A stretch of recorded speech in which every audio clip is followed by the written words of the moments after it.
guys, thank you for joining us tonight at the DFA Showcase. We're Team F.R.E.S.H, and we're working to tackle community hunger in the Boston area. My name is Akash, this is our team lead Libby, and this is Claire, and this is Julia. Unfortunately, Claire is feeling a little under the weather and doesn't have her voice, so it's going to just be us three talking to you guys today. But nonetheless, we're very excited to present to you the F.R.E.S.H Network, families receiving everyday supplies against hunger. Yes. So it's a fact that there is hunger in Boston. 1 out of 4 kids suffer from hunger, and there's a lot of food insecure families here. And hunger isn't just the complaining of an empty stomach. It can cause a lot of health problems like consistent headaches and colds, a higher propensity to obesity, and a decrease of learning ability, and also a lot of emotional and physical problems. There's a large population in Boston who suffer from hunger. You have the homeless, you have retired people, veterans, and the elderly. And you also have a lot of families who recently went through a medical emergency and a large population of working middle-class families. These working middle-class families do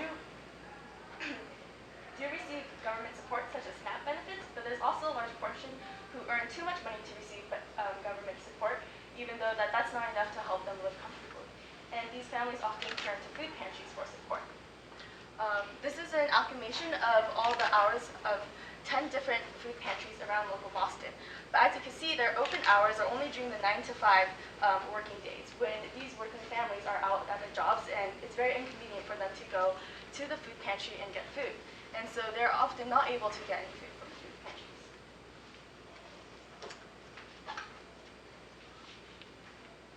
So last semester, we were partnered with Loving Spoonfuls, which is an organization that rescues wasted food and redistributes them to food pantries to give out to the families which need them. During our time with Loving Spoonfuls, we were exploring different issues that they had within their organization. One of the issues that struck us most was the fact that at the end of the day, many of their trucks still had food in them that they were unable to give away to food pantries. And as such, they had to waste food, even though they're an organization that rescues wasted food. So approaching this problem, our solution was creating a food locker that the Loving Spoonfuls trucks with extra food would be able to place the extra food in there so that other people could actually gain access to them. Many food pantries, as Julia mentioned before, are only open during the 9 to 5 hours. This food locker also solves the issue of allowing working class families and people that weren't able to make it during that time frame to come and take advantage of the free food. We have a low-fi prototype shown here that was just showing how the food pantry would help stock the food locker, and there would be an identification system to verify that you were a local Boston resident and that you were just receiving your weekly allotment of food. Moving forward, though, this semester, we realized that to continue developing our food locker idea, we had to get closer to the end user. As such, we decided to partner with Haley House, which is a local South End soup kitchen and food pantry organization. To better integrate this F.R.E.S.H locker, as we had shown the prototype in the previous slide, we wanted to learn more about Haley House's operations, so that we can more seamlessly integrate our system into theirs. Haley House has 4 main branches of operation. They have the soup kitchen, the elder meal, food pantry, and subsidized housing. Each of these branches targets a different population, whether explicitly or just implicitly. The soup kitchen and elder meal are specifically for homeless male individuals and homeless seniors. The food pantry is only open from 10 to 12 a.m. on Thursdays, and they are open to all local residents, but because of their hours, it ends up being mostly senior residents who come to the food pantry and can take advantage of it. The final and 4th branch of housing operation is of subsidized housing in the Boston area. These subsidized housings are targeted for young families and working class families. Haley House co-owns the Interfaith Apartments, which is low-income housing projects in the South End area. Interfaith is a stepping stone type of apartment where families typically live for 7 to 8 years at a time. And the rent is based on the income, which means that the maximum a family would pay on rent would be 30% of that family's income.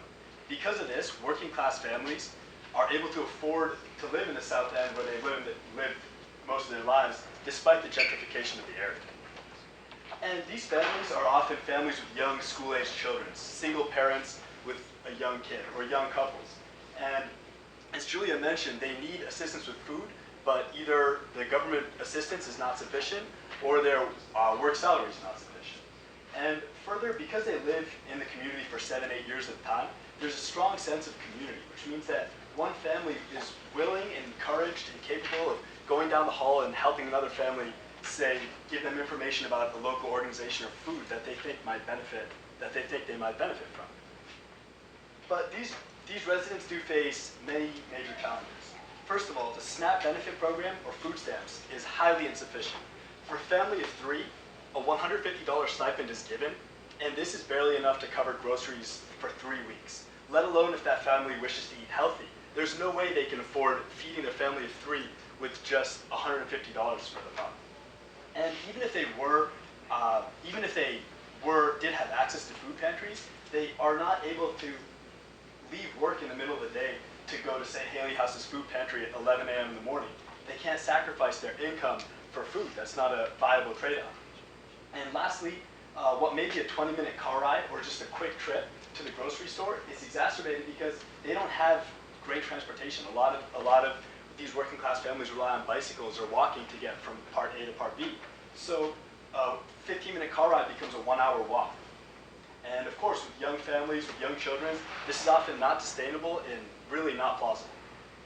And this is all magnified by the fact that the South End is skyrocketing cost of living. The rent is increasing, the grocery stores in the area are becoming more high-end, harder to access for low-income families. And because of this, there's becoming a social stigma for families living in the area who are low-income. So our solution is to add a fresh locker to Haley House's services. How would this work? So you have Haley House and the local Boston area around it. It can only affect a certain amount of people, either because it's physical distance that people would have to travel or it's open hours. Around you have a lot of these low-income family housing. However, a lot of the families in there either don't know about Haley House's services or they're just not able to make it during their open hours. But we can add a fresh locker in Haley House. Haley House would then stock the fresh locker, and the locker would be open 24/7. Then the people living in these low-income family housing can go and access the food locker whenever it is most convenient for them. So they can access the benefits of Haley House, even though they were previously unable to. So our vision is to establish a network of these fresh lockers throughout the city with pre-existing food pantries and community organizations. So as you see in the Boston area, there are a lot of other soup kitchens, food pantries, and assistance programs such as Haley House, which is currently magnified by the orange circle.